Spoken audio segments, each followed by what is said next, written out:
नमस्कार, मैं हूं दिव्या और आप देख रहे हैं सिटी हलचल। खबर जरा हटकर। सिटी हलचल अब यूट्यूब के साथ साथ गूगल प्ले स्टोर पर भी उपलब्ध है। और आइए नजर डालते हैं आज की खास खबरों पर।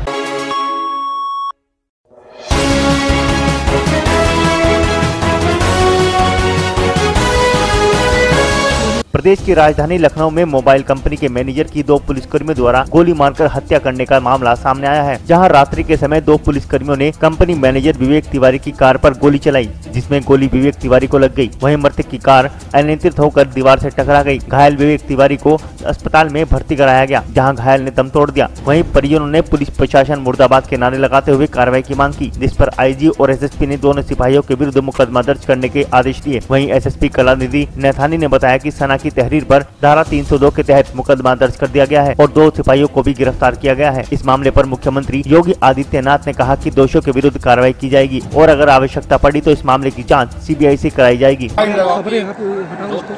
है वह इनकाउंटर नहीं है। हम इस घटना की पूरी जांच कराएंगे। सर छोड़ मेरा जो दोषी थे थोड़ा ये उनको गिरफ्तार किया जा चुका है और जो भी दोषी होगा किसी को बख्शा नहीं जाएगा, लेकिन इस पूरी घटना की जांच होगी। आवश्यकता पड़ेगी तो सीबीआई को भी हम इस मामले में सुबह एक मुकदमा लिखाया गया है थाना गोमती नगर में अंतर्गत धारा 302 आईपीसी, जिसमें सना खान है। इन्होंने बताया है कि कल रात को ये अपने कलीग के साथ घर जा रही थी। कलीग का नाम विवेक तिवारी है। तो सीएमएस गोमती नगर विस्तार के पास इनकी गाड़ी खड़ी हुई थी, तभी सामने से 2 पुलिस वाले आए और इन्होंने बच निकलने की कोशिश की तो और पुलिस वालों ने रोकने की कोशिश की, तो अचानक से इनको ऐसा लगा जैसे कहीं पे गोली चली है। इसके बाद गाड़ी आगे जाकर के एक खंबे से टकरा गई और अंडरपास पर एक दीवार से टकरा गई और विवेक के सर से काफ़ी खून बहने लगा।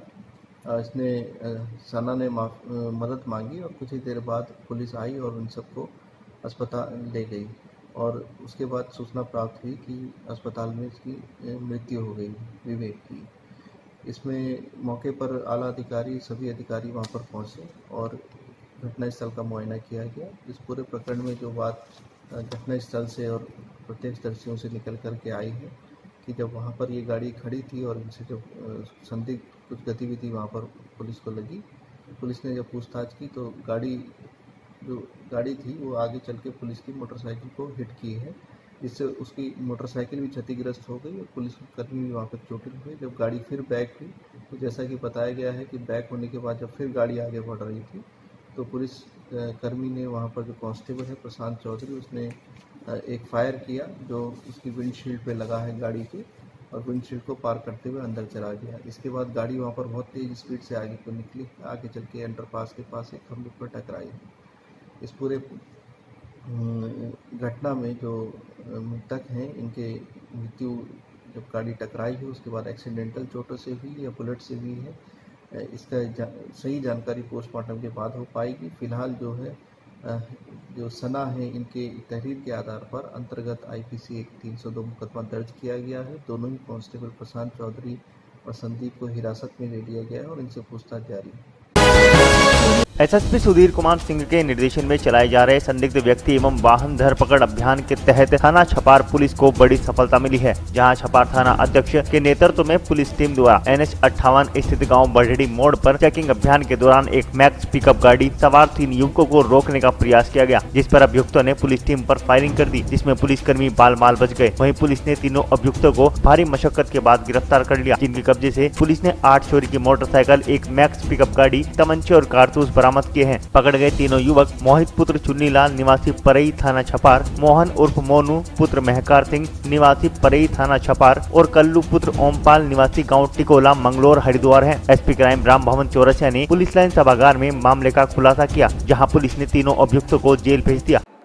ये थाना छपार क्षेत्र में बढ़ेड़ी मोड़ पर ये थाना छपार की पुलिस संदिग्ध व्यक्तियों वाहनों की चेकिंग कर रही थी, तो इसी दरमियान मुखबिर सूचना मिली कि एक मैक्स गाड़ी आ रही है, मुझे हर तरह से इसको चेक किया जाए, जरूर कुछ बदमाश मिल सकते हैं। इस पर पुलिस पार्टी द्वारा उस मैक्स गाड़ी को रोक कर चेक किया गया तो उस मैक्स गाड़ी के अंदर 8 मोटरसाइकिलें मिली, जिसमें एक मोटरसाइकिल कटी हुई अवस्था में थी और ये जो उसके गाड़ी चालक और 2 लोग और जो बैठे हुए थे, इनको पुलिस पकड़ने का प्रयास किया तो पुलिस पर इन्होंने जानलेवा हमले का प्रयास किया, फायरिंग किया। इस पर पुलिस ने पुलिस ने इनको घेर करके फायरिंग करते हुए पकड़ लिया इनको। ये 3 लोग पकड़े गए हैं। मोहित मोहन ये थाना छपार क्षेत्र रहने वाले हैं और ये कल्लू है, ये मंगलौर हरदा उत्तराखंड रहने वाला है। ये लोगों कब्जे से 3 तमंचे हैं और जो गाड़ी पर फर्जी नंबर प्लेट लगाए हुए थी ये भी बरामद किया पुलिस ने। कितनी गाड़ियाँ बरामद हुई सर? ये कुल 8 गाड़ियाँ बरामद हुई हैं। कोई बड़ी गाड़ी थी? एक मैक्स गाड़ी है जिसके अंदर रख करके ये गाड़ियों को ले जा रहे थे। संभवतः गाड़ी को ले जाते कहीं पर बेच देते या उसको कहीं पर कटवा देते। कोई पुलिसकर्मी भी गए? नहीं, सर क्या पहले जेल जा चुके हैं? ये लोगों कोई क्रिमिनल हिस्ट्री एक व्यक्ति पहले कल्लू जा चुका है और इनके क्रिमिनल हिस्ट्री विभिन्न थानों से जनपद के बाहर से विभिन्न थानों से इनकी क्रिमिनल हिस्ट्री ज्ञात की जा रही है। कहाँ से चोरी करके लाते थे सर? ये गाड़ियाँ इन्हें बताया कि अब चोरी कोई ऐसा स्थान नहीं होता है, जहाँ भी इनको मौका मिल जाएगा, जहाँ सफल हो जाए वहीं चोरी कर ले जाएंगे। हमेशा सुर्खियों में रहने वाली उत्तर प्रदेश पुलिस का एक और नया कारनामा शामली में देखने को मिला है, जहां थाना भवन थाना अध्यक्ष कृष्ण कुमार सिंह व एक मुंशी ने मिलकर फर्जी तरीके से 20 पासपोर्टों की वेरिफिकेशन कर डाली। मामले का खुलासा उस वक्त हुआ जब एसपी शामली ने थाना अध्यक्ष सहित मुंशी को मामले में दोषी पाते हुए सस्पेंड करने की कार्रवाई की। यही नहीं, दोषी थाना अध्यक्ष के खिलाफ विभागीय जाँच भी शुरू कर दी गई है। आपको बता दें, पूरा मामला थाना भवन थाने के निवर्तमान थाना अध्यक्ष से जुड़ा है। थाना अध्यक्ष कृष्ण कुमार सिंह ने अपने थाने में मुंशी फैयाज के साथ मिलकर 20 पासपोर्ट पर फर्जी तरीके से जांच अधिकारी के साइन व मोहर लगाकर वेरिफिकेशन कर दी। खुलासा उस वक्त हुआ जब पासपोर्ट की जांच शामली के एडिशनल एसपी अजय प्रताप सिंह के पास पहुंची, तो एडिशनल एसपी को पासपोर्ट में गड़बड़ी की आशंका हुई और सभी पासपोर्टों की जांच अंदरूनी तरीके से की गई। तो पासपोर्ट पर किए गए जांच अधिकारी आज्ञाराम सिंह के सिग्नेचर फर्जी पाए गए। यही नहीं, जब जांच अधिकारी से उच्च अधिकारियों ने मामले की पूछताछ की तो जांच अधिकारी ने अपने सिग्नेचर न होना बताया, क्योंकि जब जांच अधिकारी छुट्टी पर गया हुआ था उस वक्त भी जांच अधिकारी के सिग्नेचर लगे हुए पासपोर्ट की वेरिफिकेशन की गई थी। मामले में जांच के बाद एसपी शामली ने थाने के मुंशी व थाना अध्यक्ष कृष्ण कुमार सिंह को दोषी पाते हुए सस्पेंड करने की कार्रवाई की। आपको बता दें, वर्ष 2015 में भी थाना अध्यक्ष कृष्ण कुमार सिंह 2 बार मिसकंडक्ट पा चुके हैं। शामली पुलिस के इस अजीबोगरीब कारनामे ने एक बार फिर शामली पुलिस की कार्यप्रणाली पर सवालिया निशान खड़े कर दिए हैं। हालांकि इस मामले में एसपी शामली विभाग के कार्रवाई के बाद दोषी थाना अध्यक्ष व थाना मुंशी के खिलाफ कानूनी कार्रवाई का भरोसा दे रहे हैं। ये थाना भवन एसओ के सिंह को सस्पेंड किया गया और पासपोर्ट मुंशी फैयाज को सस्पेंड किया गया है। मामला ये है कि यहाँ पे एडिशनल एसपी कार्यालय में पासपोर्ट नोडल ऑफिस है, इसमें सारे पासपोर्ट जो भी थानों में वेरिफिकेशन है तो भेजा जाता है। प्रॉपरली वेरीफाई होने के बाद नोडल ऑफिस में आता है। उसमें कुछ 20 एक प्रकरण ऐसे निकला है जिसमें एक सब इंस्पेक्टर आज्ञाराम है, उसका हस्ताक्षर अलग अलग मिला था। एक कुछ एप्लीकेशन में पूरा नाम लिखा हुआ था, दूसरे एप्लीकेशन में इनिशियल्स थे। जब आज्ञाराम को बुला के इस संबंध में पूछताछ की गई है तब ये पता चला कि ये उसका हस्ताक्षर नहीं है। फिर उसके बाद आगे जांच हुई है, उसमें ये पता चला कि आज्ञाराम की फर्जी हस्ताक्षर मुंशी अय्याज के द्वारा थानाध्यक्ष की साठगांठ से ये पासपोर्ट वेरिफिकेशन फर्जी तरीके से किया जा रहा है। इस संबंध में ऐसे जांच रिपोर्ट सीओ भवन के द्वारा दिया गया है। ये पूरा जांच डिप्टी एसपी एसके राठौर जो सीओ भवन के रूप में अभी तैनात है, उनके द्वारा मेरे को एक गोपनीय रिपोर्ट दिया गया है। उसी के आधार पर इन जो एसओ निवर्तमान जो के सिंह और फैयाज जो पासपोर्ट मुंशी है, इन दोनों को सस्पेंड किया गया है और इसमें प्रारंभिक जांच हमने इनिशिएट कर दिया है। एएसपी साहब इसकी प्रारंभिक जांच कर। सर, इसमें कोई संदिग्ध ऐसे पासपोर्ट इन्होंने बनाए वेरीफाई किए थे जो कोई असंदिग्ध हो, मतलब बाहर से कोई आसानी? वो अभी जांच के विषय है, क्योंकि इससे पहले आप लोगों को याद होगा कुछ दिन पहले एक फर्जी पासपोर्ट के मामले में फर्जी दस्तावेज जो इनके द्वारा दिया गया है उसमें एक आदमी जेल भी गया था थाना भवन से। और इससे पहले भी कई बार थाना भवन में ऐसे इंसिडेंट्स प्रकाश में आया जिसमें फर्जी पासपोर्ट बनाने की प्रयास हुआ था। विभागीय कार्रवाई हुई जिसमें बिल्कुल कार्रवाई होगी। सर, जैसे विभागीय कार्रवाई हो रही, कानूनी कार्रवाई भी कुछ होगी ना? हाँ, इसमें हम जांच कर रहे हैं, उसमें फिर कार्रवाई आगे जब होगा बताएंगे। ये इंटरनल सिक्योरिटी बहुत बड़ी इशू है। अगर पासपोर्ट किसी फर्जी आदमी का बन जाता है वो पूरा सिस्टम फिर होता है। पासपोर्ट एक बहुत इम्पोर्टेंट दस्तावेज होता है जिसमें वोटिंग से लेके वीज़ा लेने से लेके सब चीज़ों में यूज़ होता है। उस पर खिलवाड़ करने को हम लोग इतने हल्के में नहीं लेंगे। बहुत ही सख्त तरीके से वेरिफिकेशन होगा और इसमें जहाँ तक है कि हम सख्ती से वेरीफाई कर रहे हैं, इसलिए चीज़ें पकड़े जा रहे हैं। हम नहीं समझते हैं कि इसमें इतना ज़्यादा कुछ कॉम्प्रोमाइज़ हो। शामली के कांदला थाने में ग्रामीणों ने हंगामा करते हुए आत्मदाह करने का प्रयास किया। ग्रामीणों का आरोप है कि पुलिस ने 10 दिनों से एक युवक को बिना किसी आरोप में हवालात में बंद किया हुआ है, जिसको पुलिस कई दिनों से यातनाएं दे रही है। युवक की रिहाई को लेकर ग्रामीणों और पुलिस के बीच नोकझोंक भी हुई। दरअसल हंगामा कर रहे ये दर्जनों लोग कांदला थाना क्षेत्र के मोहल्ला खेल के निवासी हैं। ग्रामीणों का कहना है कि 20 सितंबर की मध्य रात्रि में नाजिम नाम के युवक की गोली मारकर हत्या कर दी गई थी, जिसमें मृतक के चाचा शकील ने थाने में तहरीर देकर कार्रवाई की मांग की थी। पुलिस ने मामले में पूछताछ के लिए 2 युवकों को हिरासत में लिया था। आरोप है कि हत्या के मामले में 1 सप्ताह बीत जाने के बाद भी पुलिस दोनों युवकों को हवालात में नाजायज तरीके से बंद कर तरह तरह की यातनाएं दे रही है। पुलिस दोनों युवकों पर नाजायज तरीके से यातनाएं देकर उन पर हत्या को बुलवाना चाहती है। पीड़ित परिजनों का आरोप है कि पुलिस असली हत्यारों को बचाकर दोनों युवकों को हत्या में फंसाना चाहती है, जबकि दोनों युवकों पर हत्या करने के कोई भी सबूत नहीं मिले हैं। पीड़ित परिजनों ने इसी मामले में थाना परिसर में अपने ऊपर मिट्टी का तेल डालकर आत्मदाह का प्रयास किया। वहीं पुलिस अधिकारियों ने ग्रामीणों को आत्मदाह करने से रोका। इस दौरान पुलिस के साथ ग्रामीणों की नोकझोंक भी हुई। वहीं ग्रामीणों ने पुलिस को चेतावनी देते हुए कहा कि अगर जल्दी हवालात से युवकों की रिहाई नहीं की गई तो महिला व पुरुष बड़ी तादाद में आत्मदाह करने को मजबूर होंगे। शामली जनपद के कांदला थाना क्षेत्र में 1 सप्ताह पूर्व एक व्यक्ति की गोली मारकर हत्या कर दी गई थी। उसी संबंध में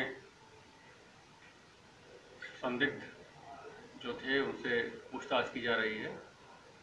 उसी दौरान कुछ लोगों ने रोष प्रकट किया था कि अनावश्यक पूछताछ की जा रही है, इसलिए विरोध किया। और कोई बात सर, इसमें जिस तरीके से आत्महत्या थाने में करने का प्रयास है, क्या उनके अगेंस्ट भी कोई कार्रवाई होगी? जैसे वो एक तरीके से लॉ एंड ऑर्डर नहीं, उनको समझा बुझा के वापस कर दिया गया, केवल पूछताछ की जा रही है। और 3 तलाक को लेकर भले ही हिंदुस्तान में कानून बन गया हो, लेकिन 3 तलाक के मामले रुकने का नाम नहीं ले रहे। ऐसा ही मामला शामली से सामने आया है। यहाँ पर एक कलयुगी पति ने अपनी पत्नी को दहेज न देने पर भरी पंचायत में 3 तलाक दे दिया। पीड़ित परिजनों के संग एसपी कार्यालय पहुंची पीड़िता ने आरोपी पति व ससुराल के विरुद्ध कानूनी कार्रवाई की मांग की है। एसपी शामली ने स्थानीय पुलिस को मामले में कार्रवाई के निर्देश दिए हैं। दरअसल आपको बता दें कि यह मामला जनपद शामली के थाना भवन क्षेत्र के गाँव भैसानी का है। यहाँ पर जनपद मुजफ्फरनगर के गाँव हुसैनाबाद भनवाड़ा निवासी फरमान की बेटी की शादी भैसानी निवासी सालिम के साथ हुई थी। नूरजहां के परिजनों की माने तो उनके परिजनों ने शादी में अपनी हैसियत से बढ़कर पैसा खर्च किया था और दान दहेज दिया था, लेकिन सालिम के परिजन लगातार नूरजहां के परिजनों के ऊपर अतिरिक्त दहेज का दबाव बना रहे थे। दहेज न देने के कारण अनेकों बार युवती के साथ मारपीट की गई। इसी बीच नूरजहां ने एक बेटे को भी जन्म दिया। बेटा पैदा होने के बाद भी हैवान ससुराल वालों का जुल्म कम नहीं हुआ और बार बार अतिरिक्त दहेज की मांग करते रहे। मामला 26 सितंबर का है, जब सालिम ने अपनी पत्नी की जबरदस्त पिटाई कर दी। इस पिटाई करने में सालिम के परिजन भी उसके साथ थे। पीड़िता ने किसी तरह यह सूचना अपने परिजनों को दी। नूरजहां की सूचना पर उसके परिजन भैसानी गाँव पहुँचे और मामले को लेकर एक पंचायत हुई। इस पंचायत में सालिम ने अपनी गलती मानने के बजाय अपनी पत्नी नूरजहां को भरी पंचायत में 3 तलाक दे दिया। पति के द्वारा भरी पंचायत में दिए गए 3 तलाक से पीड़ित नूरजहां शनिवार को एसपी शामली दिनेश कुमार से मिली। एसपी शामली ने इस मामले में गंभीरता दिखाते हुए मामले में थाना भवन पुलिस को तत्काल कार्रवाई कराए जाने के दिशा निर्देश दिए हैं। एक लड़की जो है मुजफ्फरनगर जनपद के रहने वाले एक बच्ची जो यहाँ पे थाना भवन क्षेत्र में भी आई हुई थी। उसमें उनके पति के द्वारा इनके साथ मारपीट करना, पति के घर वालों के द्वारा इनके साथ मारपीट करना और भरी पंचायत में 3 तलाक कहने के संबंध में एक तहरीर उस बच्ची और उसके परिवार वालों के द्वारा आज मेरे ऑफिस में उपस्थित होकर दी गई है। मैंने अभी इंस्पेक्टर थाना भवन को इसमें व्यक्तिगत फ़ोन करके जांच के लिए आदेश दिया। मौके पर जाकर जांच करने, जो भी पंचायत में लोग मौजूद थे उनसे भी वेरीफाई करने और आगे कार्रवाई करने मैंने आदेश दिया। शनिवार को जिलाधिकारी राजीव शर्मा और एसएसपी सुधीर कुमार सिंह ने जिला कारागार का निरीक्षण किया, जहां उन्होंने जेल की व्यवस्थाओं का जायजा लिया। इस दौरान उन्होंने बंदियों को रास्ते परों की महत्ता की जानकारी दी और छोटे वादों में जेल में बंद बंदियों को जमानत के प्रावधान को लेकर चर्चा की। इस दौरान उन बंदियों के लिए अधिवक्ताओं की व्यवस्था करने के निर्देश दिए गए जिन बंदियों के वकील नहीं है। वहीं जेल की अन्य सुविधाओं को भी दुरुस्त करने के निर्देश दिए गए।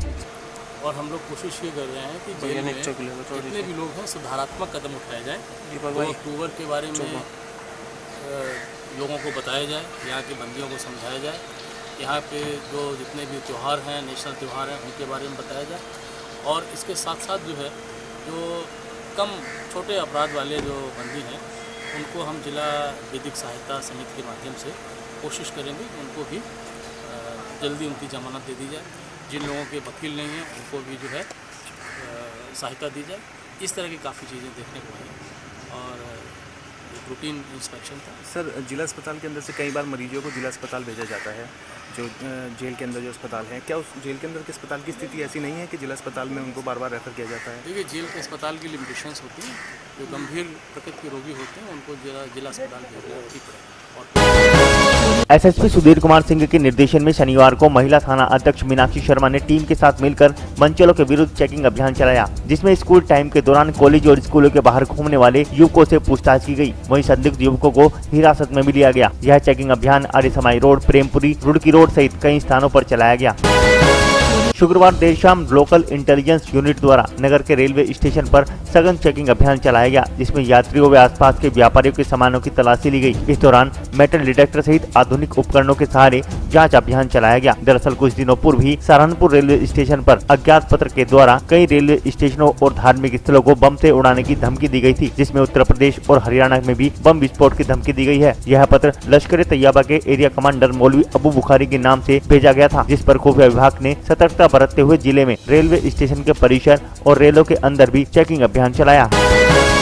शनिवार को राष्ट्रीय लोकदल के जिला अध्यक्ष अजीत राठी के नेतृत्व में दर्जनों पदाधिकारी और कार्यकर्ता एसएसपी कार्यालय पर पहुंचे, जहां उन्होंने एक ज्ञापन एसएसपी को सौंपा। इस दौरान पदाधिकारियों ने बताया कि राष्ट्रीय लोकदल के राष्ट्रीय अध्यक्ष अजीत सिंह के नाम से कोई व्यक्ति फर्जी ट्विटर अकाउंट चला रहा है, जिसमें किसान क्रांति यात्रा को लेकर अभद्र टिप्पणी भी की गई है। उन्होंने मामले की जाँच कर दोषी व्यक्ति के विरुद्ध कड़ी कार्रवाई की मांग की है। आज हम कप्तान साहब से इसलिए मिलने आए थे कि चौधरी साहब के बारे में जो गलत टिप्पणी की जिस व्यक्ति ने भी की, उसके खिलाफ हम ये चाहते हैं कि कानूनी कार्रवाई कप्तान साहब करावें और उस आदमी को सज़ा मिलनी चाहिए। जबकि टिप्पणी की वो किसान यूनियन के बारे में वो गलत टिप्पणी की, जबकि किसान यूनियन के लिए हम मुजफ्फरनगर में घुसते ही मंडी में मिले, उनका स्वागत किया। हमारा अध्यक्ष खतौली तक उनके साथ रहे, स्वागत किया। वो भी किसानों की समस्या है, हम भी किसानों की समस्या लड़ते हैं और किसान यूनियन को कभी हमने लोकदल ने कभी अलग नहीं समझा। उनको संगठन का भी हम लोगों को सहयोग रहा, हमारा उनको हमेशा सहयोग रहा। जनपद सहारनपुर के देवबंद क्षेत्र के गांव लच्छीपुर में हुए झगड़े की सूचना पर पहुंची पुलिस टीम पर ही ग्रामीणों का गुस्सा फूट गया। गुस्साए ग्रामीणों ने पुलिस जीप पर पथराव कर दिया, जिसके बाद पुलिसकर्मियों ने भागकर अपनी जान बचाई और गांव से बाहर निकलने के बाद आला अफसरों को घटना की जानकारी दी। इसके बाद भारी पुलिस बल गाँव में भेजा गया और पुलिस ने सरकारी जीप को कब्जे में लिया। ग्रामीणों का आरोप है कि पप्पू नाम के एक शरारती तत्व ने गाँव में लगी हाथियों की प्रतिमा को क्षतिग्रस्त कर दिया था और बाबा साहब भीमराव अम्बेडकर की प्रतिमा को भी नुकसान पहुँचाने की कोशिश की। ग्रामीणों के आरोप के ही मुताबिक पप्पू नाम का यही व्यक्ति इस घटना को अंजाम देने के बाद यूपी 100 की गाड़ी में बैठकर गांव में आया और गांव वालों पर लाठीचार्ज करा दिया, जिसके बाद ग्रामीणों ने पुलिस पर हमला बोला। इस घटना के बाद से ही गांव में भारी पुलिस बल तैनात है और गांव के दलित समुदाय के लोग लाठियां लेकर अपने घरों के बाहर आ गए। देर रात मामला शांत हो गया, लेकिन एहतियातन गाँव में भारी पुलिस बल तैनात किया गया है। इस घटना की सूचना पर देवबंद पहुँचे एसपी देहात विद्यासागर मिश्र ने पूछने पर बताया कि पूरी घटना की जाँच की जा रही है। ग्रामीणों का पक्ष सुना गया है और यह भी जांच की जा रही है कि पुलिस गांव में किस सूचना पर गई थी। मामला गंभीर है, कार्रवाई की जाएगी। ये घटना ग्राम लच्छीपुर थाना देवबंद की है, जहां देर रात डायल 100 पर झगड़े की सूचना मिली थी, जिस क्रम में डायल 100 की एक पीआरवी गांव में गई थी। किसी कारणवश गांव ग्रामीणों द्वारा डायल 100 की गाड़ी पर पथराव किया गया है, जिसमें गाड़ी क्षतिग्रस्त हुई है। साथ ही एक होमगार्ड को भी चोट लगी है। सब तत्काल मौके पर और फोर्स भेजा गया था। स्थिति नियंत्रण में है, वर्तमान में शांति व्यवस्था सामान्य है। इसमें दोषियों के विरुद्ध मुकदमा पंजीकृत कर सख्त कार्रवाई हेतु निर्देशित किया गया है। वालिया जी, आज जो है 100 नंबर की गाड़ी गांव में तोड़ दी गई, क्या मामला है पूरा? देखिए, मामला ये था कि एक शख्स है बराबर जो गांव पड़ता है, वहाँ एक शख्स है जाट समुदाय का, वो गांव में पहुँचता है दारू पी करके और बाबा साहब की जो प्रतिमा है उसे खंडित करता है और उसे खंडित करने के बाद लोग 100 नंबर को बुलाते हैं और उसके बाद वो शख्स जो है गाड़ी में बैठ कर आता है। लेकिन अब गाँव में मामला जो है शांत है। कप्तान साहब से हमारी बात हुई, सीओ साहब से बात हुई, इन्होंने कहा आ जाए, तो गांव वाले शांति चाहते, सब लोग, ये सब अपने लोग हैं। हम भी चाहते हैं कि जिले में जो है शांति रहे। हम लोग मौके पर पहुंचे, लोग शांत करा। सो लोग चाहते हैं कि जिसने ये पूरा मामला क्रिएट किया है, जिसने माहौल एक बना है, वो लोग गिरफ्तार हो। पप्पू नाम का कोई शख्स है इसी क्षेत्र का, इसने पहले भी उसने ये घटना यहाँ पहले भी दोहराई थी, बाबा साहब की प्रतिमा को खंडित किया था और आज फिर उसने यही किया है। इससे पूरा क्षेत्र जो है माहौल गरमाया है और गांव का माहौल बहुत आप देख रहे हैं, आपके सामने है। लेकिन हम सबको आश्वासन दिलाते हैं कि अब गांव का माहौल शांत है। गाड़ी तोड़ने वाले कौन लोग हैं? देखिए, हम भी आपके सामने भी पहुंचे हैं, ये कहा नहीं जा सकता कि आप तक कौन लोग हैं, कौन थे, कौन बीच में आए, किसने माहौल बिगाड़ने की कोशिश की। अभी सीओ साहब मौके पर जांच की जाएगी, जो हो गए उनको सजा मिलेगी। ठीक है सर, थैंक यू।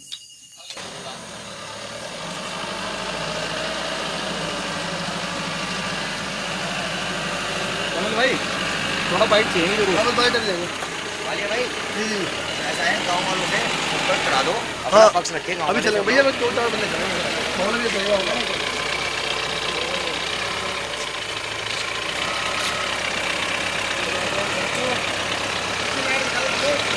देखिए, पूरा मामला है कि यहाँ पास ही गांव में रहता है पप्पू जाट से रहता है। उसने 2 दफा इस गांव में आकर के पहले भी बाबा साहब की प्रतिमा को खंडित किया है। पहले प्रशासन को इस मामले का पता है, लेकिन आज फिर वो दोबारा से शख्स आया और उसने प्रतिमा के साथ छेड़छाड़ की, खंडित की और वो हाथी पड़ा देखिए वो तोड़ के गिराया उसने। उसके बाद गांव वाले 100 नंबर को बुलाते हैं, वो शख्स उस 100 नंबर में बैठ कर आता है। जो दोषी है, जो प्रतिमा को खंडित करता है, उसकी हिम्मत देखिए, वो प्रशासन की गाड़ी में बैठ कर आता है और जो है यहाँ आने की इतनी हिम्मत दिखाता है, गाँव वालों को पीटता है। एक शख्स है गाँव का जिसने उसके लाते मारी और उसके जो है लात मुक्कों के साथ उसके साथ प्रहार किया। और अगर गांव वाले पुलिस वालों को कहते हैं तो जो कांस्टेबल उसमें थे वो सुनना नहीं चाहते। ये वो शख्स, उसकी हिम्मत देखिए, तिबारा इस गांव में आता है और बाबा साहब की प्रतिमा को खंडित करता है। लेकिन आपको बता दें कि ये ऐसा होने नहीं दिया जाएगा और हमने कप्तान साहब को बता दिया है कि उस शख्स को आज गिरफ्तार किया जाए, वरना ये ठीक नहीं होगा। चरथावल पुलिस को बड़ी सफलता मिली है, जहां चरथावल पुलिस ने अपमिश्रित कच्ची शराब तस्कर को गिरफ्तार किया। वरिष्ठ पुलिस अधीक्षक सुधीर कुमार सिंह व एसपी सिटी ओमवीर सिंह और सीओ सदर रिजवान अहमद के निर्देशन में चरथावल थाना अध्यक्ष विंध्याचल तिवारी के नेतृत्व में कोटेश्वरा चौकी प्रभारी एसआई राजकुमार ने अपनी टीम के साथ 10 लीटर अपमिश्रित कच्ची शराब के साथ एक आरोपी को गिरफ्तार किया। जी हाँ, हम आपको बता दें कि मामला चरथावल थाना क्षेत्र के गाँव पावटी खुर्द का है, जहाँ से सुभाष उर्फ संजू पुत्र प्रेम सिंह निवासी पावटी खुर्द को 10 लीटर अपमिश्रित कच्ची शराब के साथ मुखबिर की सूचना पर चरथावल पुलिस ने आरोपी को गन्ना क्लेशर के कमरे से पकड़ लिया, जिसके पास से 10 लीटर अपमिश्रित कच्ची शराब व कुछ रुपए भी बरामद हुए हैं। वहीं चरथावल थाना अध्यक्ष विंध्याचल तिवारी ने कहा कि चरथावल थाना क्षेत्र में गोकशी, सट्टा, अवैध शराब वाले आरोपियों को बख्शा नहीं जाएगा। पुलिस पूछताछ में आरोपी ने बताया कि वह यूरिया मिलाकर शराब को बनाता था। फिलहाल पुलिस ने आरोपी को मुकदमा दर्ज कर जेल भेज दिया है।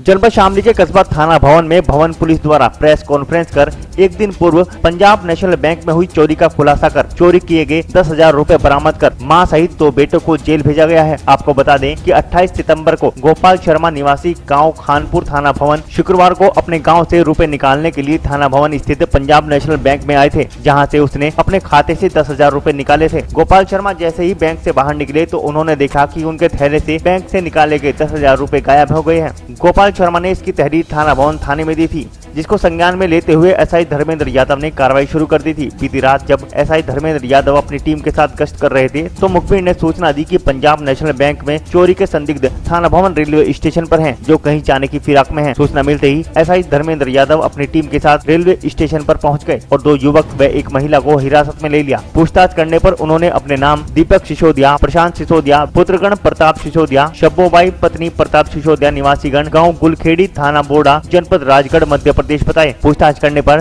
तीनों अभियुक्तों ने कल हुई चोरी को स्वीकार किया और पूर्व में भी मध्य प्रदेश के इंदौर, भोपाल, सारंग, शाहजहांपुर में चोरी की घटनाओं को अंजाम दे चुके हैं। भवन पुलिस ने मुकदमा दर्ज कर तीनों अभियुक्तों को जेल भेज दिया। कल दिनांक 28 मई 2018 को श्री गोपाल शर्मा सनद श्री रामस्वरूप निवासी ग्राम खानपुर ये बैंक से पैसे निकालने के लिए आए थे पंजाब नेशनल बैंक से। उसमें से उन्होंने 10,000 रुपये निकाले, जिसकी रैकी ये अभियुक्त प्रशांत कुमार द्वारा की गई और अपने भाई दीपक पुत्र प्रताप निवासी गुलखेड़ी, थाना बोडा, जनपद राजगढ़, मध्य प्रदेश को बताया गया। उसके द्वारा भीड़ का फायदा उठाकर उसके थैले को काटकर 10,000 रुपये चोरी कर दिए गए। इसका अभियोग थाना भवन पर पंजीकृत कराया गया था। आज उन अभियुक्तों को रेलवे स्टेशन से गिरफ्तार किया गया मुखबिर की सूचना पर और उनसे घटना में चोरी हुए 10,000 रुपये बरामद। किस तरह से घटना को अंजाम दे रहे थे? क्या पहले भी कहीं इन्होंने घटना को अंजाम दिया? इनके द्वारा पूछताछ कर यह बताया गया कि इनके द्वारा मध्य प्रदेश से इंदौर, भोपाल, शाहजहाँपुर, सहारनपुर आदि स्थानों पर जो है जेब कटी की घटनाएं की गई हैं। इसकी माँ जो है ये वहाँ सामान लेने लग जाती थी भीड़ में, और ये छोटा बच्चा जो है प्रशांत ये वहाँ देखता था कि किसके पास पैसे हैं। और तीसरा जो अभियुक्त है दीपक, ये चोरी कर लेता था। गाजीपुर पुलिस अधीक्षक जसवीर सिंह द्वारा जनपद में वांछित अपराधियों एवं इनामी अपराधियों की गिरफ्तारी किए जाने का अभियान लगातार चलाया जा रहा है, जिसमें आए दिन पुलिस को कामयाबी भी मिल रही है। इसी क्रम में बरेसर थाना क्षेत्र में 20 अगस्त की रात मुखबिर की सूचना पर एक गैंगस्टर को वांछित व अभ्यस्त छात्र लुटेरे को पुलिस ने डाही पुलिया के पास से गिरफ्तार किया है। इसकी जानकारी पत्रकार वार्ता के दौरान पुलिस अधीक्षक ग्रामीण चंद्र प्रकाश शुक्ला ने दी। पत्रकार वार्ता के दौरान पुलिस अधीक्षक ग्रामीण ने बताया कि मुखबिर खास के द्वारा गैंगस्टर का वांछित व इनामी अपराधी की सूचना मिलने पर बिना विलंब किए मंगलवार की रात्रि डाही पुलिया के पास से पुलिस मुठभेड़ के दौरान 15,000 का इनामिया व अभ्यस्त छात्र लुटेरा अपराधी खेसारी यादव उर्फ निरंकार पुत्र रामकेर यादव निवासी गांव परसपुर थाना बरेसर को गिरफ्तार कर लिया गया है। गिरफ्तार अभियुक्त के पास से एक अदद 315 बोर का तमंचा और 2 जिंदा कारतूस व खोखे बरामद किए गए हैं। पूछताछ के दौरान गिरफ्तार अभियुक्त ने बताया कि उसके द्वारा किए गए पूर्व के अपराधों में नाम होने के कारण पुलिस गिरफ्तारी से बचता आ रहा था। कल 25/8/18 की बात है। क्षेत्राधिकारी शहरपुर और थाना प्रभारी द्वारा चेकिंग की जा रही थी। उसी में बेलहरा मोड़ पर 2 मोटरसाइकिल सवार कुछ लोग थे। पुलिस ने रोकने का प्रयास किया तो ये भाग खड़ी हुई, जिसे पुलिस ने दौड़ा के इनको पकड़ लिया। इनके कब्जे से अवैध सलहे और मोबाइल बरामद हुई। इनके पास जो एक बुलेट मोटरसाइकिल, एक अपाची मोटरसाइकिल और एक स्कूटी, इनके साथ एक है बरामद हुई, जो कई जगहों से लूटी हुई है। इसमें एक अभियुक्त संदीप यादव है, जिसके ऊपर मऊ और वाराणसी में लूट और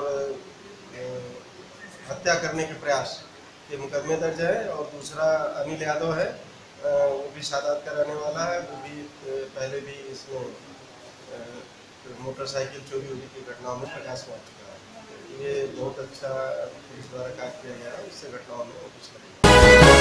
शनिवार को जिला पंचायत सभागार में जिलाधिकारी राजीव शर्मा और एसएसपी सुधीर कुमार सिंह की अध्यक्षता में बैठक का आयोजन किया गया, जिसमें सभी उप जिलाधिकारी और मजिस्ट्रेट मौजूद रहे। इस दौरान निरोधात्मक कार्रवाई और धाराओं के संबंध में सभी को जानकारी दी गई। दरअसल आगामी लोकसभा चुनाव को लेकर जिला प्रशासन ने तैयारियां शुरू कर दी है। इसी कड़ी में सभी एसडीएम और मजिस्ट्रेटों को सीआरपीसी की धाराओं और निरोधात्मक कार्रवाई के संबंध में अवगत कराया गया। 106 सीआरपीसी से लेकर 122 सीआरपीसी तक के जो निरोधात्मक कार्रवाई के जो प्रोविजंस थे, जिनके बाद जो अत्यंत महत्वपूर्ण हैं और बहुत ही इफेक्टिव भी हैं, उनके बारे में एक वर्कशॉप हुई थी, जिसमें सारे एसडीएम से तहसीलदार थे, उनके पेशकार थे।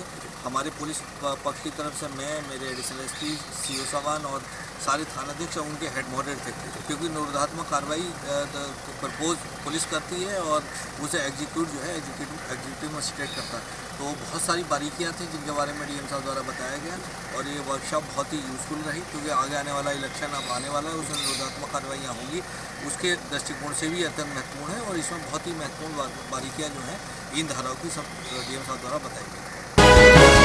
शनिवार को विश्वविद्यालय अनुदान आयोग के निर्देशों पर सलकुरा रोड स्थित चौधरी छोटूराम महाविद्यालय में सर्जिकल स्ट्राइक दिवस के अवसर पर विशेष व्याख्यान का आयोजन किया गया, जिसमें मुख्य अतिथि के रूप में सेना मेडलिस्ट कर्नल जितेंद्र सिंह मलिक मौजूद रहे। इस दौरान छात्र छात्राओं को भारतीय सेना के पराक्रम और साहस के संबंध में जानकारी दी गई। वहीं युद्ध के दौरान की परिस्थितियों से भी अवगत कराया गया। इस दौरान सेना मेडलिस्ट कर्नल जितेंद्र सिंह मलिक का शॉल पहनाकर और स्मृति चिन्ह भेंट कर सम्मानित किया गया। विश्वविद्यालय अनुदान आयोग की तरफ से सभी उच्च शिक्षण संस्थानों को ये निर्देश प्राप्त हुआ था कि भारतीय सेना की शौर्य गाथा को बताने के लिए छात्र छात्राओं में प्रचार करने के लिए कि हमारी सेना कितनी बहादुर है, किस तरीके से जो है अपने अटैक करती है। तो सर्जिकल स्ट्राइक डे 29 सितंबर 2016 को हुआ था, तो दूसरी इसकी वर्षगांठ है। तो इसको मनाने के लिए आज हमने अपने सीओ साहब कर्नल जितेंद्र कुमार मलिक जी, जो कारगिल युद्ध में भी जिन्होंने हिस्सा लिया है, डोकलाम में भी 9 महीने तक तैनाती आपकी रही है, तो उनको बुलाया यहाँ पे और हमारे छात्र छात्राओं को उन्होंने बहुत ही अच्छी जानकारी दी, जिससे हमारे छात्र छात्राओं में जोश भरा। और ये आप देख ही सकते हैं इनके चेहरों से कि किस तरीके का भाव ये सुनने के बाद कि हमारी सेना की जो किस तरीके से कार्य प्रणाली है, किस तरीके से काम करती है। तो इसके बारे में जो है हमारे छात्र छात्राओं को पता लगा। राष्ट्रपिता महात्मा गांधी की 150वीं जयंती के अवसर पर जिला कांग्रेस कमेटी द्वारा नगर में प्रभात फेरी और सांध्यकालीन फेरी का आयोजन किया गया, जिसमें भारी संख्या में कांग्रेस पदाधिकारी और कार्यकर्ता मौजूद रहे। यह प्रभात फेरी नगर के मुख्य मार्गों से होकर निकाली गई। शनिवार को ह्यूमैनिटी वेलफेयर सोसाइटी के तत्वावधान में निःशुल्क मेडिकल कैंप का आयोजन किया गया, जिसमें डेंगू से बचाव के लिए लोगों को होम्योपैथिक की एंटीबायोटिक दवाइयाँ पिलाई गयी। इस दौरान भारी संख्या में लोग मेडिकल कैंप में पहुँचे, जिन्हें चिकित्सकों द्वारा दवाइयाँ पिलाई गयी। ये जो आज कैंप लगा है ह्यूमैनिटी वेलफेयर एसोसिएशन की जानिब से लगा हुआ है और इस कैंप को जिलाधिकारी की जो मुहिम है एंटी डेंगू, जो होम्योपैथिक की दवा है उसको पिलाकर वायरस को रोकने के लिए कि जिससे प्लेटलेट डाउन ना आए और लोगों में डेंगू का बचाव हो सके। प्रख्यात चिकित्सक हमारे डॉक्टर विवेक कुमार जो मंडी में प्रैक्टिस भी करते हैं, उनके द्वारा आज ये कैंप लगाया गया है। उनको स्पेशली यहाँ पर बुलाया गया, उनका स्पेशली थैंक्स मैं कहना चाहूँगा।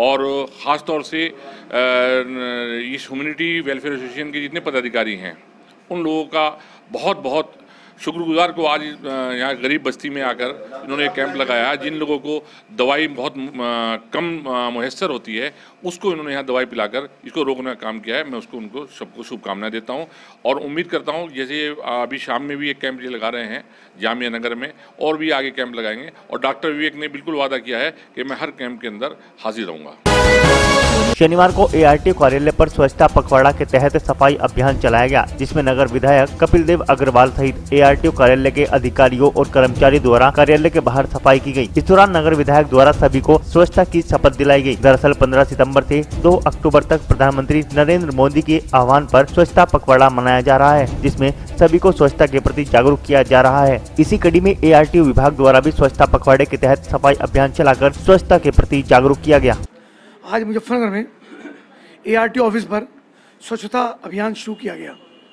इसमें मुख्य रूप से प्रधानमंत्री आदरणीय नरेंद्र मोदी के जन्मदिन 17 सितंबर से महात्मा गांधी के जन्मदिन 2 अक्टूबर तक एक विशेष पखवाड़ा स्वच्छता के लिए चलाया गया, जिसमें विभिन्न कार्यालयों में, क्षेत्रों में, सड़कों में हमारे द्वारा विशेष रूप से सफाई अभियान चलाया गया।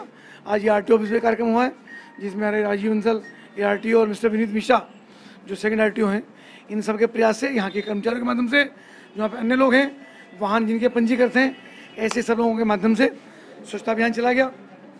लोगों को शपथ दिलवाई गई और लोगों से आह्वान किया गया कि सफाई का काम केवल सांकेतिक ना करें, बल्कि दिल से करें और दिल से करके और उसमें लोग कम से कम 2 घंटे सप्ताह में एक बार जरूर दें। और ये ऐसा देने के बाद अपने मोहल्ले में, गली में, सड़क पे, अड़ोस पड़ोस में गंदगी ना होने दें। थर्मोकोल के गिलास ना डालें, प्लास्टिक पर पूरी तरह प्रतिबंध करें, पॉलीथीन पर प्रतिबंध करें, प्लास्टिक के गिलास इधर उधर ना डालें। और ऐसा ही होगा तो चूँकि प्लास्टिक पर्यावरण के लिए बहुत दूषित करती है, नालों को जाम करने में बहुत दिक्कत करती है, इन सब के हम जागरूक रहेंगे तो निश्चित रूप से पर्यावरण का भी अनुकूल वातावरण बनेगा और समाज के अंदर भी सफाई हो सकेगी। मालूम ही है कि हमारे राष्ट्रपिता महात्मा गांधी जी के स्वच्छता अभियान के तहत स्वच्छता पखवाड़ा मनाया जा रहा है और इसको 15 सितंबर से 2 अक्टूबर तक मनाया जाएगा। इसमें सेवा, स्वच्छता ही सेवा एक टाइटल दिया गया है और इसका टाइटल का मेन उद्देश्य यही है कि अगर हम देश की सेवा स्वच्छता के माध्यम से करें, हर आदमी बॉर्डर पे जाकर नहीं लड़ेगा, जो व्यक्ति का जो काम है अगर वो व्यक्ति उस काम को अच्छे से करेगा तो हमारा देश निश्चित रूप से तरक्की करेगा। तो आज इसी कड़ी में माननीय विधायक जी द्वारा ये स्वच्छता पखवाड़े का एक कार्यक्रम आयोजित किया गया।